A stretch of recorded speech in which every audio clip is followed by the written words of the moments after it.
Well, 48th day of lockdown, and it's been a big one. Boris has been on the telly and he's let us know what he's going to do next. Welcome back to the channel, everybody. If you haven't done so before, please subscribe to us. You got the little red button underneath this video. Give it a push and also turn notifications on so you get informed every time I upload something. And also hit the shiny like button too, please. That'd be great. As I say, day 48. I've just come out on a Justeat shift. Got 4 hours tonight, and I stayed at home because I wanted to watch what Boris Johnson had to say about lockdown. Effectively, March the 8th, all the kids will be going back to school. March end of, some restrictions will start easing, and then it will be a gradual process all the way through, right up until the end. And they're looking at June, really, end of June, for everything to be done, dusted and out of it. One thing that I'm looking forward to, on May the 17th, there will be a review of what's going on with international travel. So from the Andy's airport cars point of view, that could be very interesting indeed, and hopefully things could start moving again. I had to dig around to see if I could find some footage of Boris talking earlier, and I found this on Alex Belfield's channel. So sorry Alex, I'm going to pinch it and stick it on this video just for information purposes, but many thanks for putting that all together for everybody. So here it is, what Boris had to say, all summarised back to back. 2 weeks from today, pupils and students in all schools and further education settings can safely return to face-to-face teaching, supported by twice-weekly testing of secondary school and college pupils. Families and childcare bubbles will also be encouraged to get tested regularly. Breakfast and after-school clubs can also reopen, and other children's activities, including sport, can restart where necessary to help parents to work. Students on university courses requiring practical teaching, specialist facilities, or on-site assessments will also return. But all others will need to continue learning online, and we will review the options for when they can return by the end of the Easter holidays. So we will ease restrictions in all areas at the same time. The sequence will be driven by the evidence. So outdoor activity will be prioritised as the best way to restore freedoms while minimising the risk. At every stage, our decisions will be led by data, not dates, and subjected to 4 tests. First, that the vaccine deployment program continues successfully. Second, that evidence shows vaccines are sufficiently effective in reducing hospitalizations and deaths. Third, that infection rates do not risk a surge in hospitalizations which would put unsustainable pressure on the NHS. And fourth, that our assessment of the risks is not fundamentally changed by new variants of COVID that cause concern. Before taking each step, we will review the data against these tests.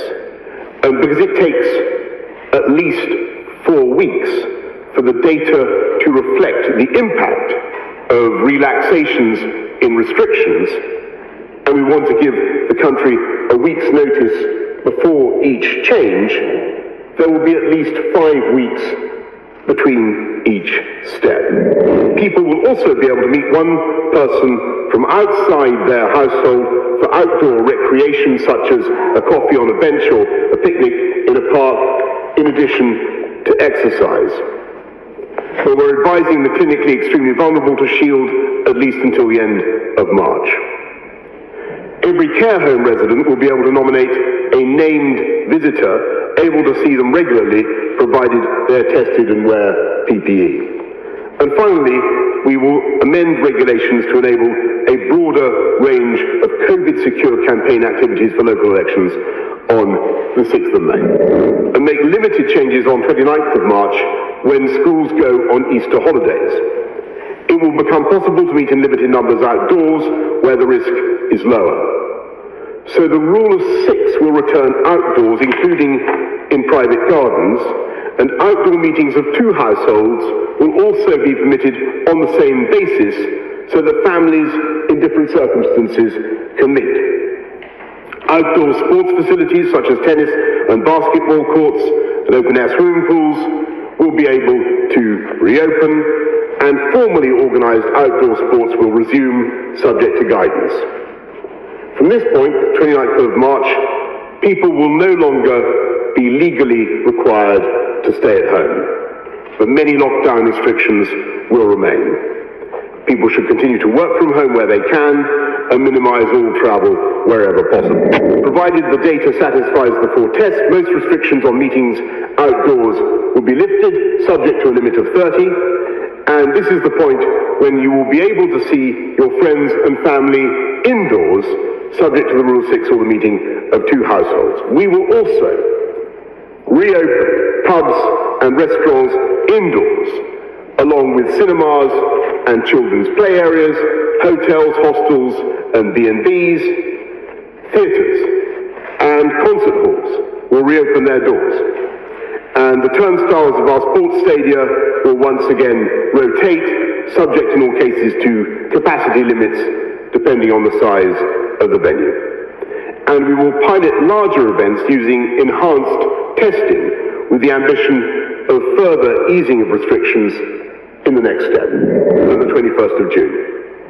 With appropriate mitigations, we will aim to remove all legal limits on social contact, and on weddings and other life events, we will reopen everything up to and including nightclubs and enable large events such as theatre performances above the limits of Step 3, potentially using testing to reduce the risk of infection. No earlier than the 12th of April, with an announcement at least 7 days in advance.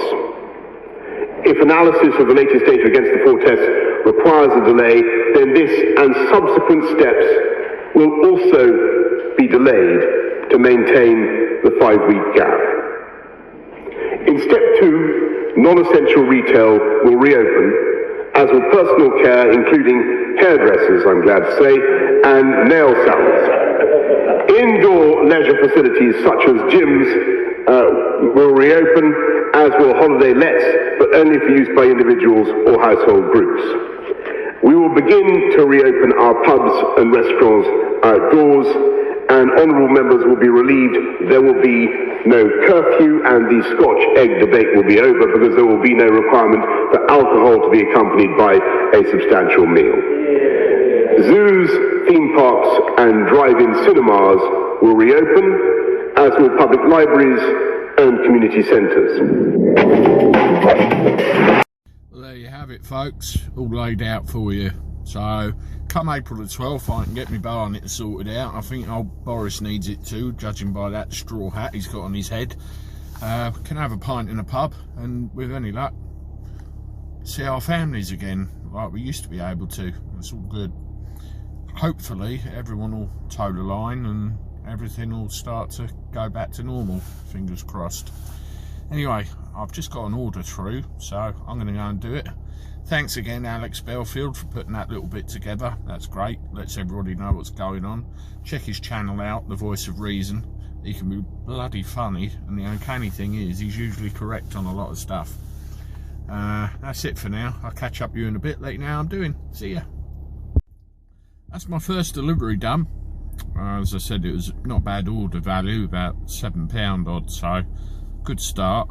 And 3/4 of an hour gone, so I'm going to head back up to the McDonald's now, see if I can get another one.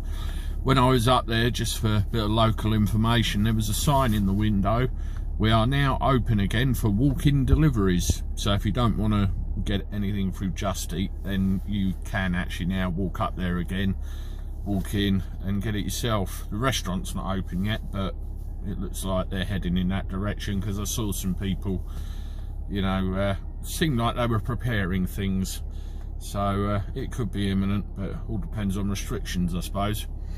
Anyway, yeah, another thing I wanted to mention was specifically complaints about Justeat.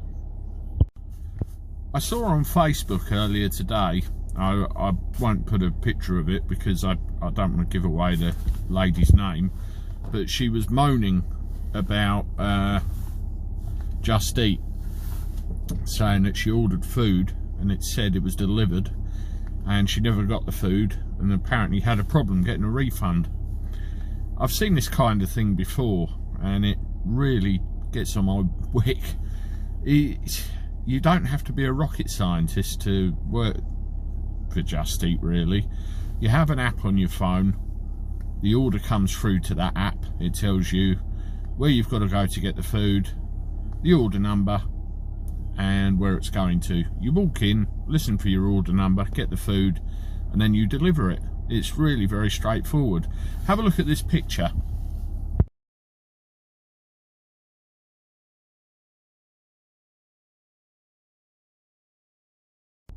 That is the Justeat app on my phone. That picture shows you the working area that I actually deliver to, and everything comes through to that app on my phone. Excuse my language, it's a piece of piss, it really is, but it's going wrong in places. I could sit here all day telling you what I think the reasons are, but you know, you only know from your own personal experiences. Anyway, speaking of the app, I just got another order, so I'm going to go do it and I'll catch up with you in a bit. See ya. I've been out a couple of hours, just over, and I'm doing all right. This screen print shows you what I've done so far.